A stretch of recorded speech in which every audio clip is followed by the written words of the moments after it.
var. Bu kəsiri ödəmək üçün pul çap eləyib hər bir vətəndaşın bank hesabına 10.000 manat köçürür. Belə olan halda hər kəs daha varlı ola bilərmi? Əgər belə deyilsə, niyə? Əsaslandırın, bu prosesi izah eləyin. Əsas makroiqtisadi hadisə nədir? Onu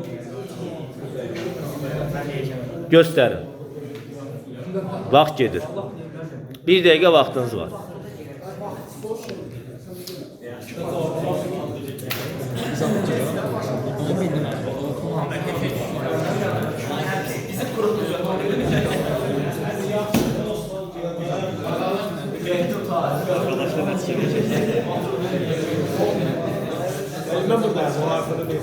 Bundan sonraki ders seminar dersidir.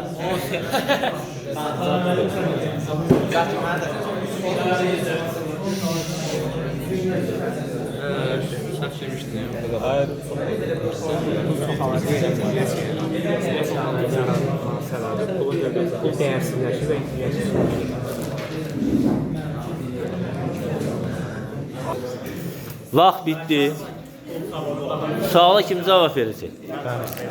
Dəniz. Mərkəzdəki pul çapını çoxaldırsa, dövriyyədə olan pul çoxalır, insanlar varlanmır. Əslində inflyasiya yaradır. Çünki pul çox olanda onun dəyəri nədənsə, hansısa bir məhsuldanmı, puldanmı çox olduqda onun dəyəri azalır. Pul da dəyəri azaldığına görə bu inflyasiya yaradır. Cavabı qəbul elədim. Keçirəm növbəti logistika qrupuna. Logistika qrupu.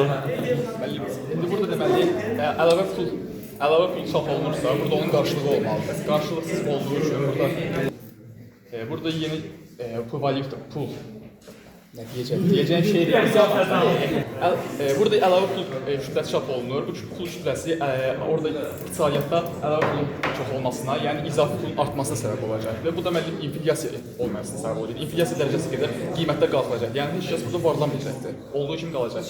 Real göstərici olaraq heç kim varlanmır və inflyasiya yaranmasında azlıq artır. Hərəsinə bir 0.5 yaz.